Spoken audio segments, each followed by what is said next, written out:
di podcast Aksi Nyata dari Kamu untuk Indonesia. Dan bersama saya lagi Ratu Nabila. Sebelum kita mulai, aku mau kasih salam khas podcast ini dulu ya. Salam Aksi Nyata dari Kamu untuk Indonesia. Ya, dan gak lupa juga aku mau ngingetin kalau nanti di podcast Aksi Nyata dari Kamu untuk Indonesia ini hadir di beberapa platform, yaitu di Instagram, Facebook, Twitter, dan juga YouTube-nya Partai Perindo @partaiperindo, kemudian juga ada di RCTI Plus, Okezone, Sindonews, inews.id, dan juga website Partai Perindo. Nah, stay tune karena hari ini kita punya tema yang sangat menarik sekali, yaitu digitalisasi masa depan ekonomi dan juga bisnis di Indonesia. Nah, seperti apa, kita sudah kedatangan bintang tamu pada hari ini, yaitu Ketua Bidang Perindustrian dan juga Perdagangan DPP Partai Perindo, sekaligus juga Bacalek DPR RI di Dapil Jawa Tengah 1, Bapak Insinyur Reddy Nusantara MM. Kita sambut dulu. Selamat sore Pak Reddy, apa kabar? Sore, baik. Baik. Gimana kampanyenya Pak? Mulai seru ya? Mulai seru ya, karena betul. Sudah mulai mendekati. Betul. Sebentar lagi akan DCT, kemudian masuk di kampanye. Betul. Ya, Pak Reddy, ini kan kita berbicara mengenai digitalisasi yang akan membawa ekonomi Indonesia, ekonomi dan juga bisnis Indonesia ini membaik gitu ya. Nah, boleh ceritakan dulu background dari Pak Reddy sendiri ini apa? Oh ya, jadi selamat sore semuanya. Background saya adalah pengusaha, kalau dari sisi bisnisnya. Kita salah satu pabrikan rak kabel ya, yang terbesar di Indonesia, mereknya Elpro ya. Dan kalau dari background pendidikan ya, sekarang masih dalam proses disertasi untuk PhD-nya. Wah, keren. Ya, mungkin perkiraan tahun depan juga udah selesai. Amin, semoga gitu, lancar ya Pak. Betul. Nah, kalau background kegiatan saya dulu banyak, misalnya seperti Rotary. Saya tahun lalu jadi presidennya Rotary Club, ya. Terus beberapa organisasi sosial lainnya seperti Bela Negara, terus seperti kegiatan bakti sosial dengan teman-teman Buddhis, ya salah satunya bergabung dengan Buddha Suci begitu. Dan tentunya dengan beberapa kegiatan olahraga seperti tembak reaksi, karena kebetulan saya anggota Perbakin di Semarang, juga golf gitu, dan ya sedikit jogging lah gitu ya. Luar biasa. Jadi Pak Reddy ini pebisnis yang kemudian juga peduli terhadap lingkungannya, masyarakatnya, dan juga kegiatan-kegiatan sosial begitu. Betul, ya Pak ya. Nah, kalau kita membahas lagi Pak Reddy, ini kan mungkin sepak terjangnya juga sudah panjang begitu di dunia bisnis, kemudian sekarang ini beralih masuk ke politik. Nah, kenapa sih Pak mau masuk ke politik dan juga Perindo ini menjadi pilihan untuk Pak Reddy? Betul. Terus terang yang menjadi daya tarik utama saya melihat kepemimpinan Pak Jokowi ini membuat saya jadi tertarik.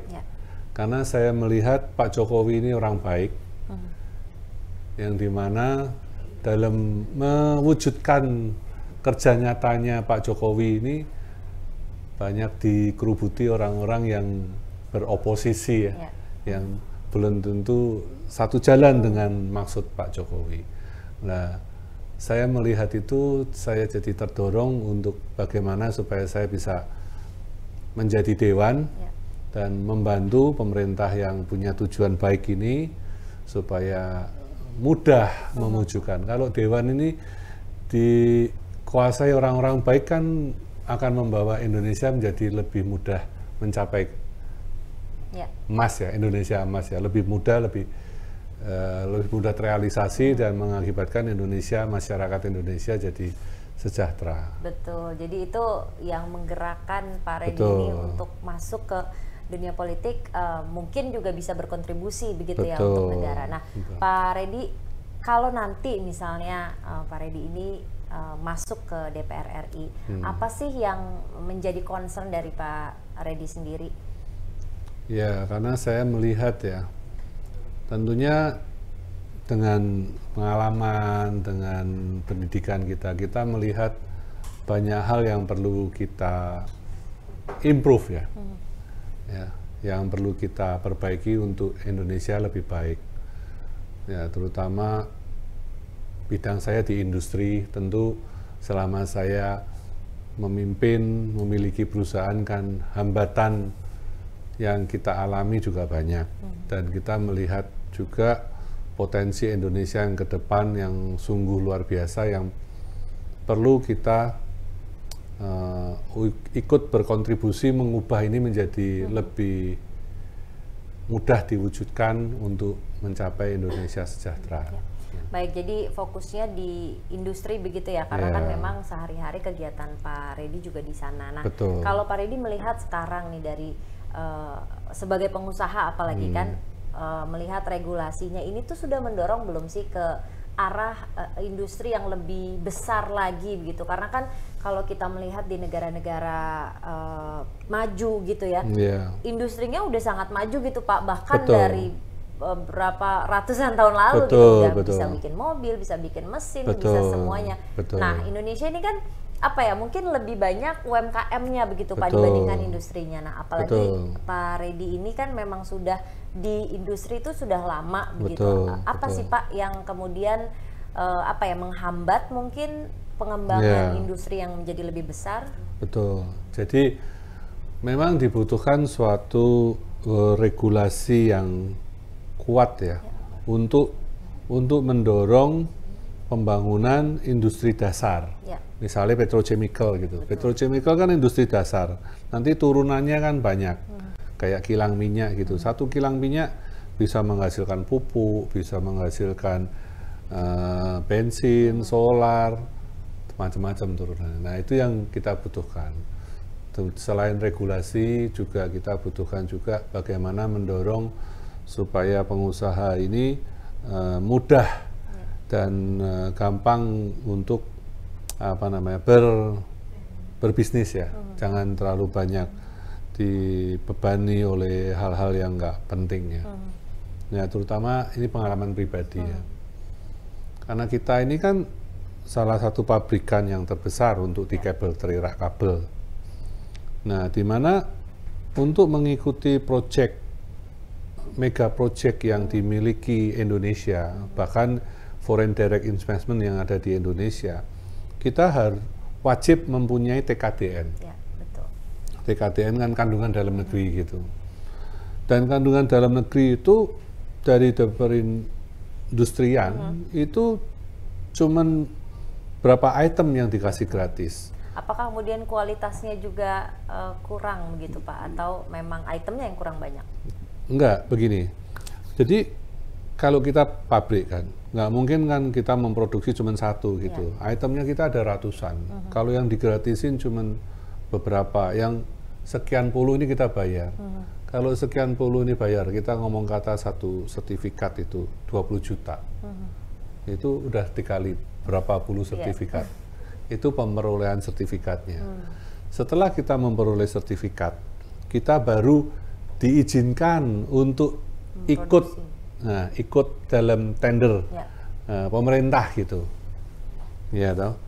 Nah, tapi at the end begitu foreign direct investment seperti Freeport gitu, dia bangun di smelter di Gresik gitu, dia berada di luar area yang bebas pajak begitu, itu TKDN nggak ada pengaruh.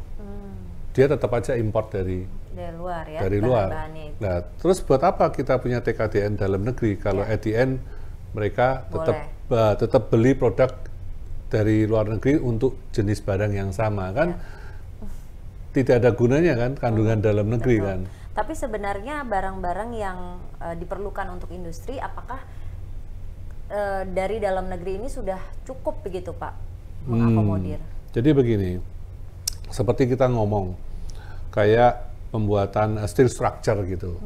Indonesia sangat mampu buat steel structure, tapi at the end mereka juga import dari Vietnam. Cable tray, at the end kita mampu kalau menyelesaikan project smelter, ya kan. Tapi at the end mereka import dari Malaysia. Jadi hal-hal seperti ini yang sebetulnya perlu kita lindungi ya, untuk industri dalam negeri, karena kalau nggak begitu nggak berkembang ya Pak. Selalu kalah. Karena Tapi mereka, alasannya tuh apa? Lebih memilih untuk impor? Apakah memang lebih murah, kualitas lebih baik, ataukah regulasinya lebih mudah begitu? Nah, jadi begini, kalau mengenai secara teknikal ya, kalau kita sudah mengikuti standar internasional secara beban, secara apa, itu di mana aja sama, gitu, ya kan? Nah, yang membedakan adalah di tempat kita ini kalau produksi dalam negeri kan ada PPN, ada PPH, ada pajaknya lipat-lipat. Nah, sedangkan mereka kalau dari Malaysia, mereka kalau dari Vietnam gitu, mereka negatif list, di mana dari pabrik sana masuk Indonesia nggak usah pakai pajak. Sebetulnya negara rugi. Nah, tapi kan dari sisi Freeport-nya kan murah mana kan, kelihatan udah jelas 15% lebih murah kalau beli di Malaysia atau beli di Vietnam. 22 juta ton itu tinggal dikali sekian persen, ya kan? Nah kayak gitu-gitu, kalau industri dalam negeri tidak diproteksi, ya kita nggak pernah menjadi tuan rumah di proyeknya di Indonesia, tapi yang dapat proyek justru negara lain. Benar, jadi memang mungkin hal-hal kecil atau regulasi-regulasinya yang perlu dibenahi begitu ya, agar mempermudah proses ini, kemudian juga industri bisa lebih berkembang. Nah, kalau kita kaitkan begitu dengan digitalisasi, apakah kemudian kegiatan ekonomi dan bisnis di industri ini bergerak ke arah sana begitu, harus digitalisasi, tapi kan di lain sisi kalau semua serba digital nih Pak, nanti tenaga kerja ini tidak terserap. Nah itu seperti apa sih kalau dari kacamata pelaku industri sendiri? Betul, memang ada hal yang bisa didigitalkan dan ada hal yang tidak bisa semua didigitalkan gitu. Jadi kayak pekerjaan, terutama kalau di tempat saya pekerjaan hardware ya, misalnya welding, misalnya bending gitu. Jadi harus ada yang manual juga gitu. Tapi 4.0 dia bisa A sampai Z semua pakai mesin. Tapi tentunya untuk di Indonesia investasinya masih terlalu tinggi ya, peralatan A sampai Z yang dia harus semua automation itu di Indonesia masih terlalu mahal lah. Jadi lebih baik banyak karyawannya begitu ya, mix lah ya, mix. Nah, mix yang lebih make sense lah. Misalnya kalau dulu waktu mau bending, mau welding, dia cutting gitu, dia manual, dan sekarang pakai CNC gitu. Jadi tetap ada manualnya, tapi tetap pakai mesin yang sehingga dia lebih presisi gitu. Kalau yang 4.0 kan dari pengambilan barang sampai finish good kan dia udah. Nah, tapi kan untuk Indonesia masih terlalu mahal ya. Begitu ya. Karena kan ini juga kita harus memikirkan bagaimana kemudian ini bisa menyerap tenaga kerja begitu ya. Betul. Nah, itu yang tadi saya bilang. Kalau semua proyek di Indonesia dikunci bahwa harus pabrikan Indonesia yang menjadi raja di negaranya sendiri, saya yakin nggak akan ada pengangguran di Indonesia, karena begitu banyak potensi industri yang tumbuh gitu. Tetapi kemudian yang menjadi isu lagi mungkin Pak, tenaga kerja yang kurang berkualitas atau mungkin ya perlu pelatihan atau perlu building capacity lagi yang lebih baik begitu. Betul. Jadi memang itu terkait juga dengan pihak pendidikan ya, karena kebanyakan mayoritas pendidikan kita kan belum makanya di tempat kita banyak juga pelatihan sebelum mereka pegang mesin. Kalau enggak nanti mesinnya rusak semua. Nah, itu lulusan SMK atau bebas gitu? Tergantung. Kebanyakan yang kita rekrut selalu minimal SMK ya. SMK otomotif yang dia udah tahu welding, yang dia udah tahu yang sejenis lah. Kalau SMK yang di lain bidang itu ya tentunya akan kita arahkan ke administrasi gitu.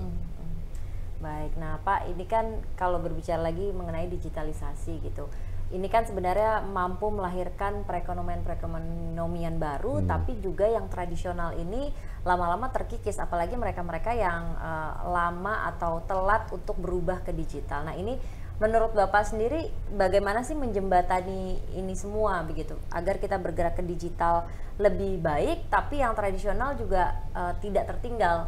Ya, jadi kalau saya diberi kesempatan jadi dewan atau pejabat yang bisa mengarahkan ya, saya akan membuat suatu wadah ya, di mana wadah ini akan membimbing dari pengusaha yang lemah ya, dalam arti kata untuk digitalisasi ini kan butuh modal besar ya kan, dan bukan cuma modal, juga butuh pengetahuan yang cukup ya kan.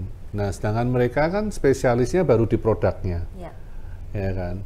Untuk ke area ini kan harus ada pabrikan gitu. Ya tim khusus kan yang membackupkan. Nah kalau kita orang yang diberi wewenang, kita bisa membentuk tim ini untuk menyalurkan ini, sehingga kita bisa membentuk dia secara berproses untuk bergabung dengan, karena ini dua entiti yang berbeda antara produk yang mereka kuasai dengan digitalisasi yang sekarang ini. Ini hal yang tidak bisa dipisahkan gitu ya. Nggak bisa dipungkiri juga, karena pasti akan ke sana gitu. Kalau yang nggak mau ngikutin ya pasti akan ketinggalan gitu. Jadi memang harus bagaimana bisa berkolaborasi, tapi kolaborasinya ini ya harus disupport oleh pemerintah, harus diatur juga oleh regulator gitu ya Pak ya. Betul. Ya Pak Reddy, kalau kita berbicara tadi, kalau Pak Reddy ini kan lebih banyak di industri begitu ya. Kita sementara itu Indonesia kemarin itu lebih banyak juga ditopang oleh UMKM. Nah Pak Reddy sendiri melihatnya gimana sih Pak? Apakah kemudian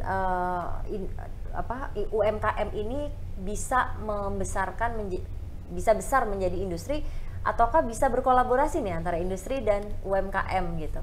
Saya rasa kalau saya lihat ya, UMKM kan punya skill yang terbatas. Ya. Kemampuan mereka kalau tidak disupport oleh pemerintah, pemerintah kan dapat dari pajak kan. Nah dapat dari pajak ini harusnya mensupport mereka menumbuh kembangkan UMKM ini gitu. Kalau pemerintah nggak mensupport dengan keterbatasan UMKM, saya lihat kok susah ya untuk berkembang begitu ya, atau menjadi lebih besar. Gitu. Karena kan keterbatasan. Satu market, kedua ya keuangan kan. Kalau marketnya udah bagus kan, dia mau besar pasti butuh finansial. Betul. Apalagi menurut data kemarin dari Smesco sendiri, investor besar itu tidak mau atau tidak bisa menginvest ke UMKM yang kecil-kecil Pak. Karena mereka harus bersatu dulu menjadi sebuah industri yang besar, baru mereka bisa invest. Betul, jadi kan kayak telur dan ayam. Betul. Makanya di situ peran pemerintah ya, yang harus memikirkan solusinya apa untuk menjembatani ini gitu. Ya kan banyak juga UMKM Indonesia yang hebat-hebat ya. Ya, cuman mereka keterbatasan finansial, keterbatasan teknologi, keterbatasan. Nah inilah pemerintah lah yang harusnya bisa menjembatani ya supaya mereka bisa gitu. Termasuk perusahaan saya dulu sebelum seperti sekarang, saya pernah mendapat fasilitas dari perindustrian ya. Waktu itu perusahaan masih UMKM, belum mampu punya ISO 9001 gitu. Nah, terus kita dipanggil di perindustrian, terus kita ditawari, mau nggak pemerintah ada fasilitas untuk mensertifikasi ISO, tapi belum ISO yang internasional, tapi dalam arti kata ISO dalam negeri. Kalau ISO internasional itu misalnya ada 10 poin yang diuji. Nah, yang dikasih pemerintah ini 7 poin. Nah, 7 poin ini free. Nah, silakan mengikuti ini. Nah, 7 poin ini kita lulus. Nah, untuk mau ke internasional kita harus melengkapi 3 poin lagi. Nah, ini kita harus kita sendiri. Nah, hal seperti itulah yang sangat dibutuhkan. Nah, minimal kita tahu, ternyata kita dari 10 ujian ini 7 kita udah bisa loh. Dan kita tanpa biaya nih, udah disupport sama pemerintah gitu. Tinggal 3 gitu. Nah, ini kan akan mengencourage ya untuk ayo tambah lagi dikit kita udah bisa. Kita sertifikasi tinggal 3 kan ya bukan hal yang susah lah. Tapi kalau tidak sama sekali kan orang akan ini apa, berani enggak, ntar udah keluar duit banyak, gagal lagi ya kan. Karena sebagai UMKM kan itu kan sangat keuangan kan sangat sensi gitu.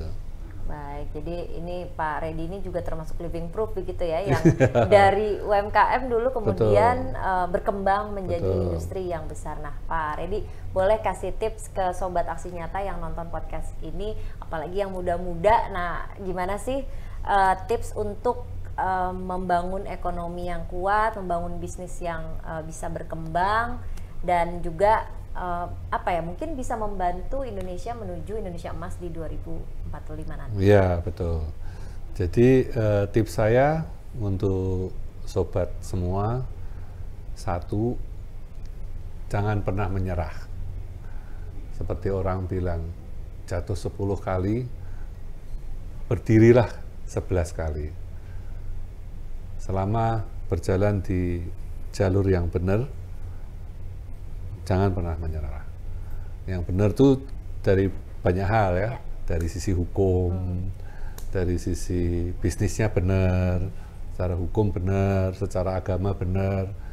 Jatuh 10 kali, bangun ke-11. Terus jangan menyerah. Itu kuncinya.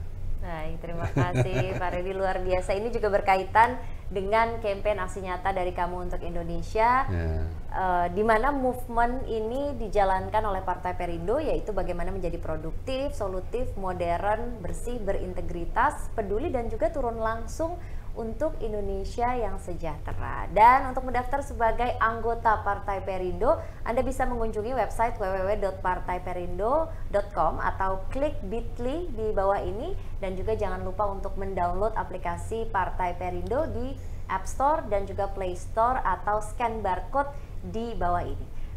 Baik, terima kasih banyak atas pemikirannya, sharingnya luar biasa, sangat menginspirasi sekali. Apalagi kita tahu tadi ya Pak Reddy dari UMKM menuju ke industri. Nah, ini mungkin yang harus perlu dicontoh, apalagi untuk sobat-sobat muda yang mendengarkan podcast ini. Terima kasih juga untuk Partai Perindo yang selalu bergerak dengan aksi nyata. Semoga Partai Perindo ini semakin sukses dan juga maju terus untuk Indonesia yang sejahtera. Salam aksi nyata dari Kamu untuk Indonesia. Sampai jumpa lagi di episode berikutnya. Bye-bye. Marilah seluruh rakyat Indonesia, arahkan pandanganmu ke depan.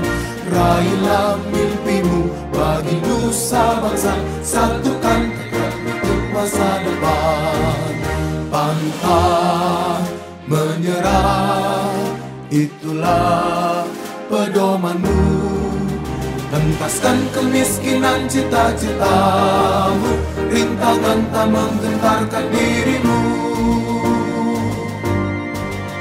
Indonesia maju, sejahtera tujuanmu, nyalakan api semangat perjuangan. Denungkan gema, nyatakan persatuan.